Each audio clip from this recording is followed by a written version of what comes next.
Looking to make some healthier habits this holiday season? Make sure to check out our Moving Through Midlife community over on Facebook, as we are doing a Planksgiving event where we are doing daily plank workouts. We will be doing an advent for healthy, happy hips this holiday season, and then also have a sugar challenge, a 2-week sugar challenge that you might be interested in. Happy holidays!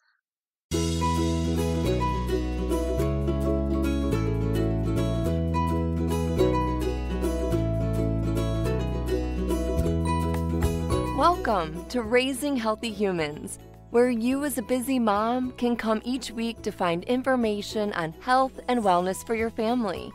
Enjoy experts discussing tips to help raise children through each phase of life. Gather current information on nutrition and wellness. And listen to Courtney, a personal trainer and founder of FormFit, to provide you with movement and posture tips along the way. It's our goal to help provide you with the information you need to help raise healthy humans.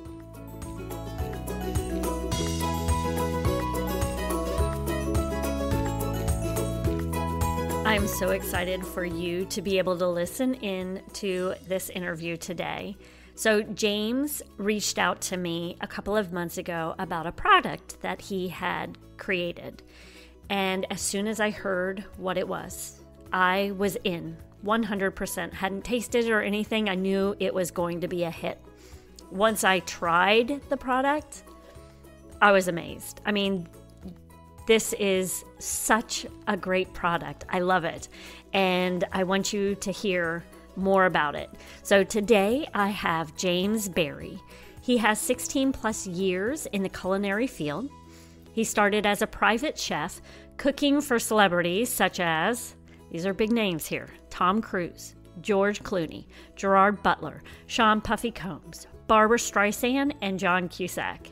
He started Wholesome To Go, a healthy, high-quality food delivery company that served under his leadership in the Los Angeles area for 8 years. He's also a published cookbook author, having co-authored the recipes in Margaret Floyd's book, Eat Naked, and co-authored the follow-up cookbook, the Naked Foods Cookbook. He most recently co-authored the recipes in Dr. Alejandro Junger's book, Clean 7. He just launched his first functional food product. It is called Pluck. Pluck is an organ-based, all-purpose seasoning. It's the first of its kind and an amazingly easy and delicious way for people like yourself to get organ meats into your diet without having to taste all the nastiness of organ. I mean, they're delicious, but you know. So I want you to listen in to James Berry. Oh, and make sure to listen in to the end, where I'm going to provide you with a discount code as well to try the product for yourself.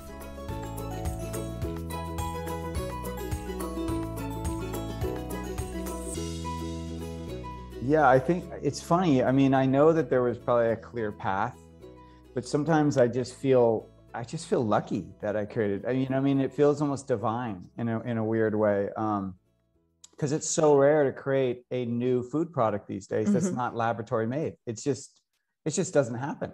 Right. So the fact that I'm the first to do this is just kind of, I even am stunned sometimes. but I think if I really look at my journey as a chef, I can kind of connect the dots. And I always loved cooking when I was a kid, from basically age 7 on. And I really gravitated towards it, but I didn't see it as a career for some reason. I didn't know any chefs. All I knew is that if you wanted to be a chef, you had to own a restaurant. That's at least what I assumed. And I was like, oh, restaurants are a nighttime thing if you want to make money at them. And I don't want to do that. At a young age, I very much knew I did not want that lifestyle. So it took me a long time to come around to just even embracing cooking as a passion. And it was 9/11 that kind of inspired that. Mm-hmm. 9/11 was obviously the first really huge disaster that happened so close to home for me. other than like, deaths and families and stuff like that. But I mean, on a global scale, it was just so big, and it made me audit my life. And I decided that I only wanted to do things that had heart, that truly were things that I was passionate about. And so I audited my life. I looked at things. I was like, okay, well, I'm doing this and I like this, but I was substitute teaching at the time. And I enjoyed teaching, but I wasn't really into it as much in the school system. And I said, so I gotta get rid of that. And I decided to go to culinary school. Okay. And I specifically focused on private chefing. So I went to a school that was known for healthy cooking and private chefing. And the reason is because one of my sensibilities as a chef was like, I knew that Americans in general ate very comfort food like, but I also knew that most comfort foods are not healthy. So I was always kind of like, how can I infuse health into the things that we love? Because I didn't want people to feel deprived. So that sensibility carried me through culinary school and beyond. Okay. And so I'm always looking at like, how can I get the most nutrient dense foods into people's diets, but make it effortless? So I originally had ideas around bone broth, of how to make that really easy. Because I really see a few hurdles. I think people struggle with, we assume that we're going to all love cooking, that because we eat, we're supposed to enjoy cooking. And the reality is it's probably a very small percentage of Americans that actually like to cook. It's probably really small. I don't know what the number is, but when I talk to people, inevitably it's like, 2 out of 5 people typically will say, I hate it. Wow. So I think that's a kind of telling of that. We can't assume that we're going to love cooking. And so when I think of, well, what's going to move the needle of someone's health, it's going to be something that is effortless, right? Something that doesn't require a new habit. Maybe that would be ideal. Something that you don't need to love cooking. Like you don't need to spend hours in the kitchen making it, things that require lots of steps. So that feeds in the effortless. And then I think it needs to taste really good, because I think flavor is gold for us. If it doesn't taste good, we're not going to do it very often. Right. If at all. So those were the hurdles that I'm always looking at with food. And so I think it's those characteristics of my personality and my interest around food. And then lastly, I think it was becoming a father. I watched, as a father, I have 2 kids, 2 young kids, 5 and 9.5, because your half birthday matters in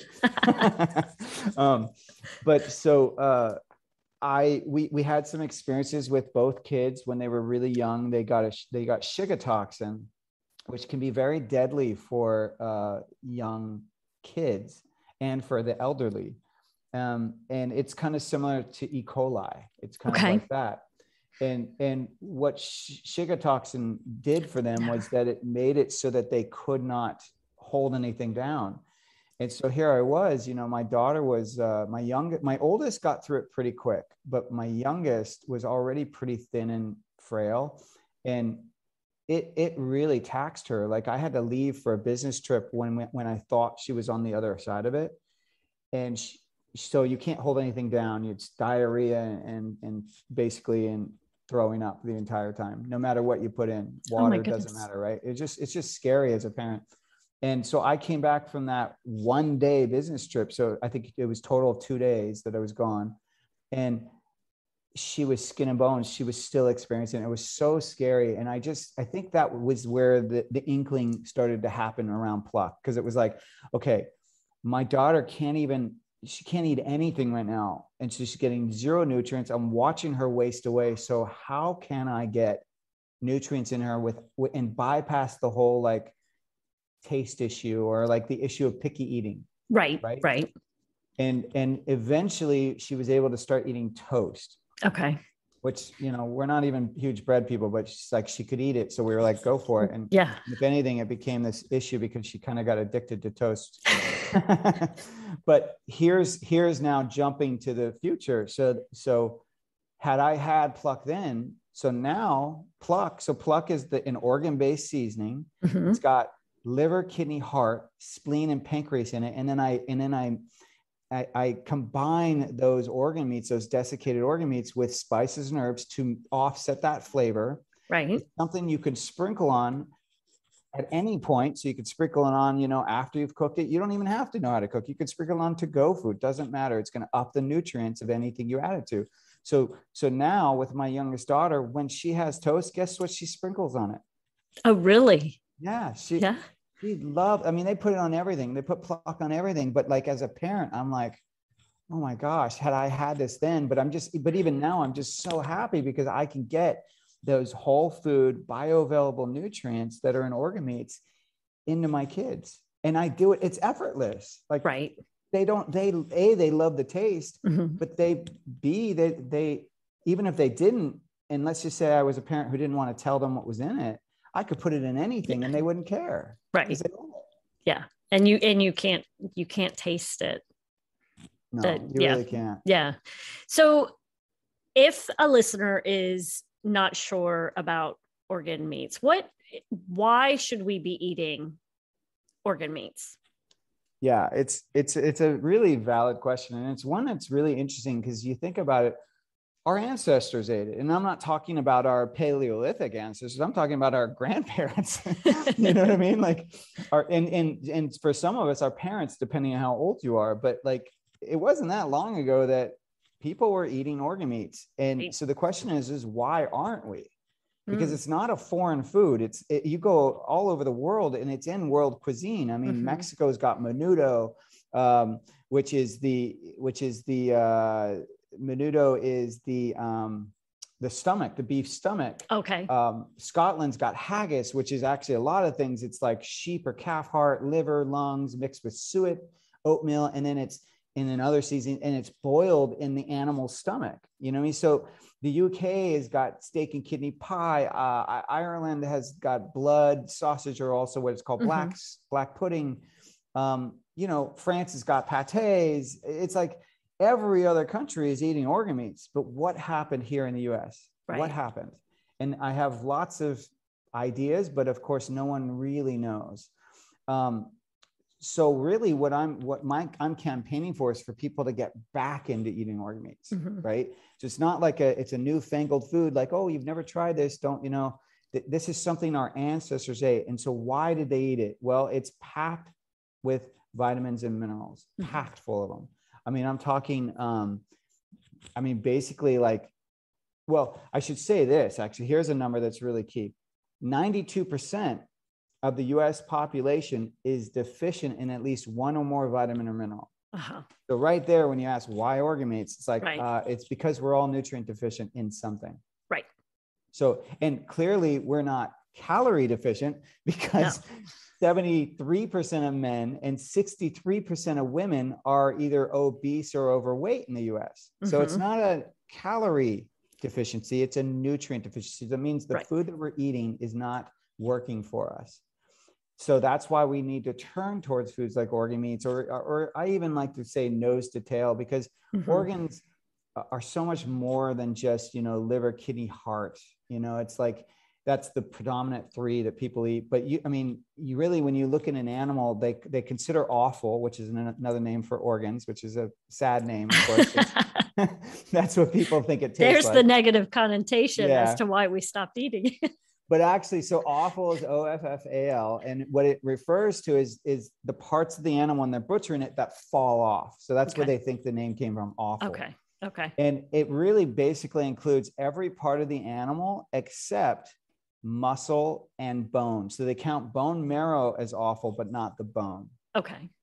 So that's, like the tongue, that's the feet, that's the lips, that's the, all the organs, that's the stomachs, that's the it's just everything, so we can, hopefully the audience isn't going, isn't making that cringe face. You were a little bit, I'm going to call you out on that. No, I do. You were making that cringe face. But so organs have just an abundance of vitamins and minerals. Okay. So they have vitamins A, B, and all the B vitamins, which is really key, particularly B12, which is something we cannot produce in our body, C, D, E, and K. It's It's got essential minerals like iron, calcium, copper, magnesium, selenium, phosphorus, potassium, and zinc. And what's key about these is that they are bioavailable. So they're coming from a whole food. Synthetic vitamins are not always absorbable. And sometimes you can get too much when you get synthetic. But when it's coming from a whole food source, your body can regulate it. Okay. It's just key. So even like, there's fear of like getting too much vitamin A, right? Studies show that when it's coming from synthetic, that is true. Like you really do have to be careful about it. But when it's coming from a whole food source, and particularly an animal food source, it's not going to, your body can regulate it. It can store, it can release, it can do what it needs to do because it it recognizes the food. Yeah. So that's and that really goes important. much deeper than what, we realize is our body is designed to eat from nature, and it knows what to do during all of this. Absolutely. And that's why I like to call organ meats Mother Nature's multivitamin, because basically you're getting all the vitamins and minerals I mentioned, plus more. I mean, there's more than what I mentioned. And things like, for example, on the heart, there's coenzyme Q10. CoQ10 is like basically what supports energy production. It's prevents oxidative stress, and it's cardiovascular health, which is also interesting because it's prevalent in, as I said, in the heart, right? So that it also feeds into this idea that like supports like. Right. So that the organ that you're eating is basically has an abundance of, well, let me say this actually before I go into that. So organs, there's a myth that organs store toxins. Okay. That is not true. Organs filter toxins and they break them down into water so that they're water soluble so they can be released into our detoxification pathways. Okay. This is really key when we're talking about like supports like. So let's say the heart or the liver or the kidney, those organs have a plethora of vitamins and minerals that are designed to support that organ. Okay. So that organ can do its job, which is to filter and detoxify and get things so that they can be released from, they can either be broken down in your intestines or that they can be released. That's basically what, most of your organs are doing. They're supporting your body to assimilate or get rid of whatever it is. Right. And so heart is going to support your heart. Liver is going to support your liver, which we mentioned vitamin A. Liver is it's got the highest concentrated source of vitamin A, and that's retinol, which is of course going to support reproductive health, eyesight, immune system, and it supports your skin. Kidney is high in folate, which you may already be noticing some of these vitamins and minerals I'm talking about. They're all in prenatals. Right. Yeah. Right. So, hello, the things that science is saying that we need to support life are in animal organs. So to me, that says everything right there. That's why we should be eating organs. Right. So you have created this seasoning, right, to go on top of anything. I was looking at your information. I notice people do this as well. They put it in their, like say they're making meatballs or hamburgers, I saw where people will put it in. Does it affect, like with temperature, does that affect the nutrients or anything like that? Yeah. So okay. heat, no matter what, is always going to degrade or denature the vitamins, because vitamins are not heat sensitive. However, they are not isolated vitamins. They're encapsulated in a whole food. So in a sense, they are protected. Okay. Right. So it's similar to similar to when you cook muscle meat, right? So there's vitamins and minerals in that muscle meat. The best way to eat that muscle meat is actually raw. That's going to be the most nutrient, dense way to eat that muscle meat. However, people do cook it and they still do get nutrients from it. It's because it's a whole food. Now, if that was like a synthetic vitamin that was in a capsule and that was left in the heat, that had no protection, that's going to immediately degrade. So I would say then with Pluck, because it's the organ meats, they're freeze dried and then powdered. Okay. So it's all whole food.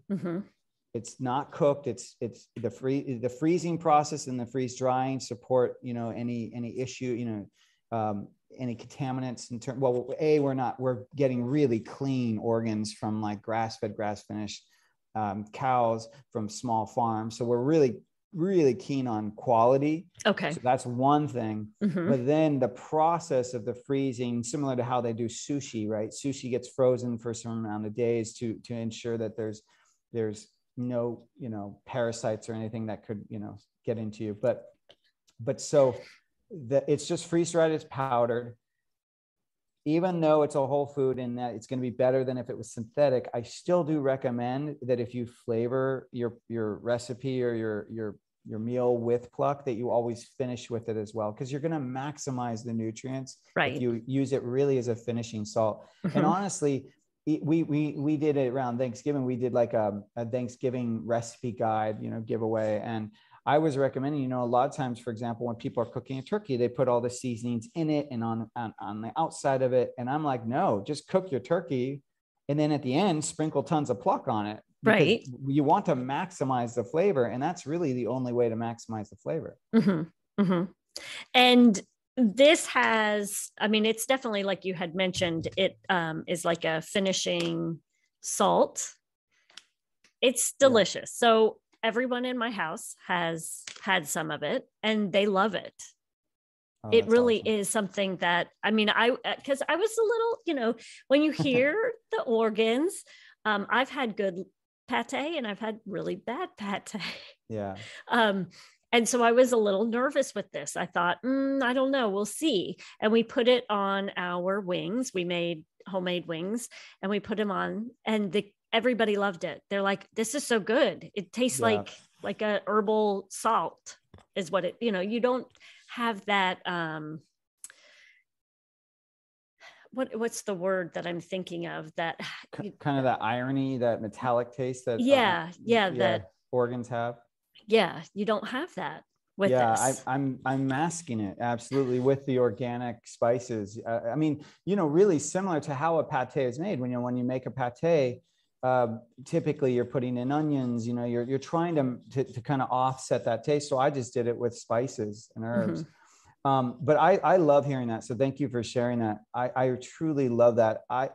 When I was first creating the product, I remember there was this one person who, I love this story because it's really telling of how different and good and how people respond to it. So she had a dish that she was always making for her family. It was like a stuffed pepper dish. And it was like something she'd been making for the last 7 years. And she had kids and a husband as well. So it's a family, I think, of 4.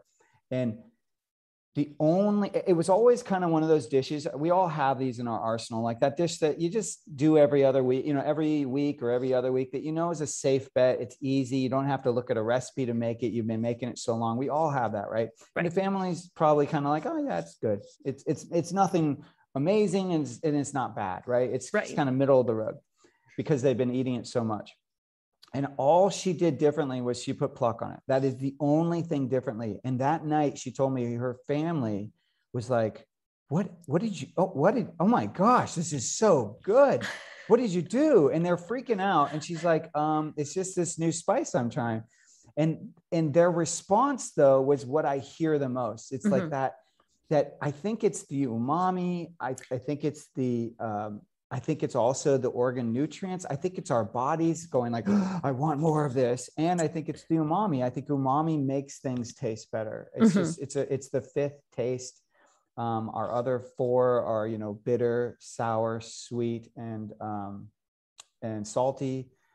And umami is kind of savory. It's meaty, and it's different. It's unique from the other 4, and it makes the other 4 taste better. Right. So I really think it's about that. Okay. What, if I'm using this, how much do I need to be using to get the added benefit? Is there a certain amount that I should be using of this product? It's a great question, because I think first and foremost, I am pro organ meats. So I know I'm peddling, a product and all that, but I'm really, what I'm ultimately trying to do is get people to eat organ meats. I'm really on a mission. I truly believe that we can change the world by eating organ meats, or like I said earlier, nose to tail. I like to not even go beyond just the organs. It's like, if we're eating nose to tail, I believe we'll not only support the environment, but we'll feel better in our bodies. We'll get those nutrients that we're all deficient in. And then in turn, once we're feeling better in our bodies, we'll then treat other people better. I really believe it's a cycle that can make the world better. And so Pluck is really about, clearly there's a hurdle. Like people are not even trying organs. They're not eating them at all. So for me, Pluck is about, okay, it's the gateway. It's not meant to be the only way you get organ meats. However, if that is how you want to do it, that's fine too. But it's micro dosing. So you're always going to get more of the nutrients, more of the vitamins if you're eating a whole organ. Right. But so what you're doing is you're getting micro dosing through Pluck, plus frequent use equals a cumulative effect. Okay. And so that's really what you're doing. So I advise people with Pluck, if Pluck is your main source of getting organs, use it on everything. Like, use it all the time, every meal. Like when my family has family night with movie and popcorn, we put it on our popcorn and it's delicious. It's like, I can't eat popcorn without it now. It's that good. When we order pizza out, we put it on the pizza. Like, you put it on everything. Get that micro dosing. And anyone out there that's like, oh, it's just micro dosing, I don't know if micro dosing really works. It's like, okay, well, let's talk about glyphosate. When glyphosate first came out on scene, Monsanto said it's just micro amounts. It's not going to affect the environment or your body. And guess what? Skip ahead to where we are now. And it's in breast milk. It's in our bodies. It's in the water. It's in the air. It's in the soil. It's everywhere. We cannot get rid of it. Yep. So microdosing works is my point. It can work negatively and it can work positively when you're using Pluck. So so I'm all for, but like I said, it's a gateway. It's going to support you with, it's going to get you those microdosing, but then what it also is going to do is get that umami flavor into your taste buds. It's going to support the adaptation of your palate, which is then hopefully going to inspire you to try other organs. Right. Okay. Oh, actually, I should add, because you did ask how much to use it. So the other piece to that, I'm sorry, I just want to answer that, is use as much as you want in every meal. Like because it's micro dosing, I purposely did that. I'm not a supplement company, right? And I discourage people from doing too much self-analysis. I really prefer when people go to someone who's an expert, who's testing them or whatnot, who's assessing what they specifically need. There's a lot of people out there just saying, well, just get organs in your, just take organ supplements and take these every day, take 8 of these every day. It's like, well, you don't know how much iron you need. Right. So I'm all about, like, you specifically need to find out. So I designed Pluck not to be a supplement, but to have a high enough amount of organs for you to get nutrients and vitamins where you were previously not, but not so high that I'll push you into a danger zone if you use it all the time. Right. So that's really key of how it's designed. It is designed for you to use it all the time and be okay. Okay. And how long does it last? Like, the longer it sits out, the less the nutrients are effective. Is that the case with these? Is there a certain period of time that we need to try to use this within?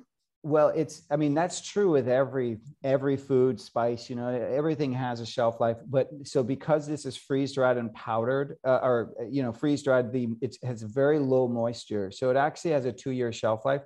Oh, okay. But if it takes you 2 years to finish your Pluck, then we're doing something wrong. Right. Because I don't want Pluck to be, like nutmeg, where you use it once a year. Yeah. You know what I mean? It's like, we purposely kind of, we purposely keep, when you purchase a pouch of Pluck, it's basically a little over 50 grams, which is like a third of a cup. So we're purposely giving you an amount that's not too high, that it's going to take you a long time, but it's also not too low. Like, we're trying to find that balance of like, hey, you're going to use this, and this amount will take, between 3 and 4 weeks if you're a family of, 4, let's say. Okay. If you're using it regularly. And that's what we want. We want a high turnaround, not so that we can profit, but because we want it to stay fresh. We want it to be something that you're constantly renewing, ensuring that it's not degrading. Right. Okay. Yeah. Well, and that's one thing that I need to do for myself. I put it up in the cabinet and I keep forgetting to pull it out. So I was watching one of your Instagram videos and put the Pluck sticker on and just leave it, set it out on my countertop. I'm glad you bring that up. So we're all about, it does come in a pouch. There's a couple of reasons why we do that. We're really trying to do good for the planet. And there isn't really a great pouch yet that's truly environmental. All food pouches have a layer of plastic because they don't want the food to be absorbed into the material. But we're working with our new pouches eventually are going to be made from stone, actually. So it's a really cool product. Okay. It tastes, or it feels just like the regular pouch, any pouch, but it's made from stone. So very little amount of water is used. And then it's more biodegradable than, let's say, current packaging. Right. So that's one thing, is we're really keen for the planet from a packaging standpoint. But the reason why we're using a pouch is because we're an e-commerce site right now. So everything is shipped out. And if the fossil fuels that are used to ship things is exorbitant. I mean, there's just, that's where a lot of our issues are around the environment. And so the lighter something is, the more conducive towards less fossil fuels. It also means that we don't have to deal with breakage. If we were using glass, it could break. And then that means we have to then send another one. And now we're repeating more fossil fuel issues. It's heavier, things like that. So we try to keep it light. And by doing it as a pouch as well, we don't have to include any packaging, any wrap around it or anything. So now we're using less material. So it's very conscious why we're doing that. But as you mentioned, we include a sticker. And that sticker is meant for you to reuse a spice container you already have, because we all have them. We have more than enough containers, that we're constantly throwing in the recycling. So just use one of those, pop that sticker on there. And then honestly, what my family does, we have it on the counter. We treat it just like salt and pepper. Yeah. Yeah. No different. Okay. Yeah. And that's what it should be like. I mean, that's what it doesn't taste. There's definitely more of a taste than just the salt. But it tastes like some sort of herb packet with salt. Yeah.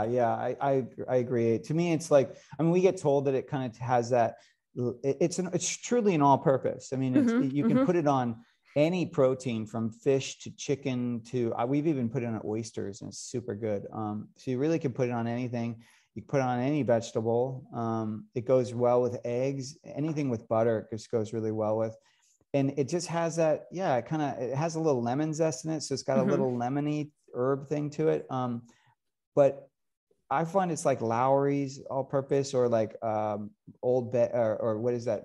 Yeah, is it called? Yeah, Old Bay seasoning. Old Bay seasoning. Yeah, it's kind of got that flavor, that paprika, little lemon zest flavor to it. So it really does go well with everything. Right.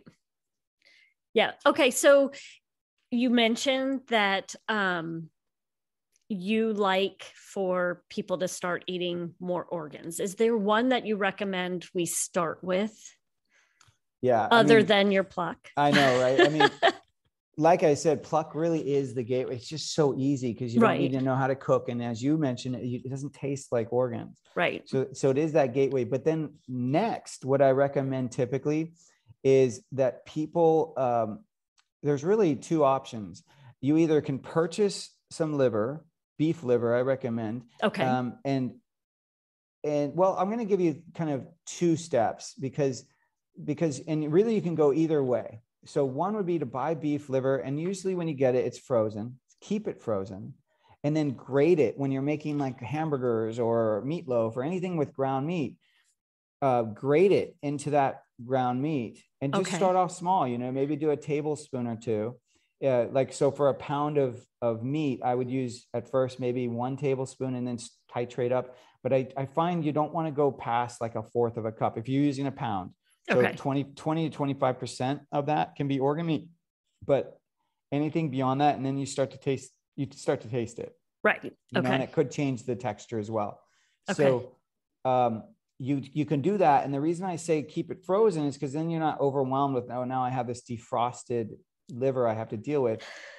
So just pull it out, grate it, and then put it right back in the freezer. So that's one option. Okay. And then similar to that option is to buy, there are some brands out there that already have ground meats blended with organs. And one of them is Force of Nature. It's a great blend. It's called their Ancestral Blend. Okay. And it's delicious. And it's got like heart, liver, and I can't remember if it has another one in it, but it's ground beef, and you can use it for your spaghetti sauces, like I said, or hamburgers, and you won't taste it. You won't realize it's in there. So okay. It's very similar to what I'm suggesting. It's just already done for you. Yeah. Right. Well, and then it's probably also, you can know that it's coming from, a safe cow as well. Like it's, because I'm wondering if I were to go to my local grocery store and ask for it, what I would be getting. Yeah, you'd want to make sure. I mean, if you're going to like a Whole Foods, most of those places sell it, and you just want to make sure it says that 100% grass fed. Okay. Yeah. If it says 100% grass fed, it's going to be better. It's going to be better than any conventional. The ideal way to do it is to go to your like farmer's market or your local farm and talk to them and say, well, are you feeding the animal? How are you raising them? And get a feel for that, and then get it from them. Okay. And organ meats are really cheap too, compared to muscle meat. So anyone that's like, oh, but grass-fed meat is so expensive, not the organs. It's sometimes like not just half, but even 3/4 the price of muscle meat. So it's a lot and cheaper. More nutritious too. Oh, so, way more nutritious. But so the other option, this is for the people that are like, okay, I don't want to get a beef liver. I just want to go for it. So that option is purchase chicken hearts. Oh, okay. Uh-huh. So chicken hearts are small, and usually it will come in like a container, a little container like that. And there might be like maybe 6 to 9 hearts in there or something like that. And what you do is you can be doing the same thing. You can be making a ground like a saute or a spaghetti sauce or something, and just chop them up like you would almost a mushroom. Just dice it up into small bits and toss it in, not all of them, but just some of them. And no one will know. No one will know because they're so mild. And if you chop them up small, no one will think, oh, there's a heart in my sauce. Like they won't see that it's a heart. So right. So, but they're really, chicken hearts are very, very mild. And the heart is the closest to the muscle meat as you can get, because it's basically a muscle, right? So the texture is very close to muscle meat, and you just won't know. People won't know, and it's got a really great taste. So chicken hearts are a good one for people that aren't squeamish about having to, chop up the organ. Okay. I'm going to have to try this. Yeah, literally treat it. When I think about it, it makes me think of a mushroom. Because like when I throw mushrooms into a sauce and I dice them, I'm not talking about slicing them. I'm talking about dicing the mushroom so you can't tell it's a mushroom anymore. Right, hiding it from your children kind of thing. Yeah. And then in the sauce, you just see little bits. Right. Yes. But you don't think like, oh, I'm eating mushroom. It just kind of simulates really well to the dish. That's how chicken hearts are. Okay, perfect. That's wonderful. Okay, so tell us where we can find you. How can we purchase the product from you? Yeah. So you can find us online at eatpluck.com. And then you can find us on, you mentioned our social media. We've got tons of content, just really good content about education around organ meats, but also recipes. You'll find recipes on our site at the eatpluck.com, but then the Instagram and Facebook are also the handles at eatpluck. And then if you want to kind of follow me personally, I'm at Chef James Barry with an A, that's Barry. And I do different things than what Pluck does, but I do recipes as well, but just very different. So trying to cover a little bit of everything that way. Yeah. Well, and you also share a lot of different ideas that people that use Eat Pluck, how they're using it, which is nice as well, so that you can get different ideas for how to use it in your own home. Yeah, definitely. So. And then it's been amazing. I mean, I started this out our talk, mentioning how sometimes it just feels divine. But I just want to say, as we come to an end, like I feel so grateful, not only that I was able to tap into something that created this, so that I can bring organ meats into the family home and do it, so have people do it so effortlessly and deliciously. So that I feel very grateful for. But the response has been amazing. I mean, we launched during COVID. I mean, so that's incredibly hard when you're an online food product that no one's tasted, that no one knows what it tastes like. And the response has been just phenomenal. I mean, from people like yourself who have me on their podcast to talk about organ meats, to the people buying it who are then sharing their experience. So I'm just very grateful to our customers and our influencers that are sharing this, because as I mentioned, my mission is let's save the planet and start eating more nose to tail. But like, if my goal for this year, my big, hairy, audacious goal is to get 1 million people to try organ meats. Okay. So I hope everyone listening will join me in that and spread the word, whether it's Pluck or just some of the suggestions we discussed in the podcast. Like, just try it. Just try it and see how you feel. See how your body feels. I'm pretty confident you're going to find that your body feels amazing. Excellent. Thank you so much for your time. Thank you.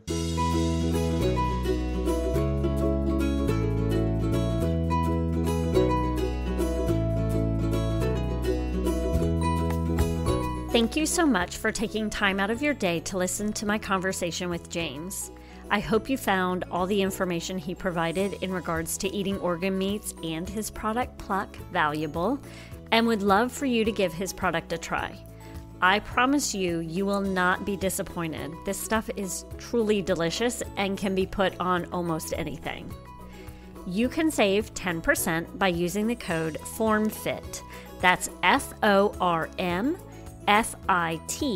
all capital letters. And I will also provide a link in the show notes for you as well to click on, and then just use that code for 10% off.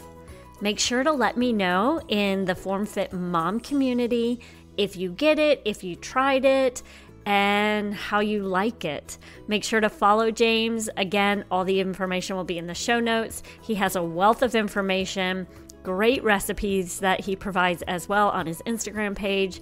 And again, I hope you enjoyed it.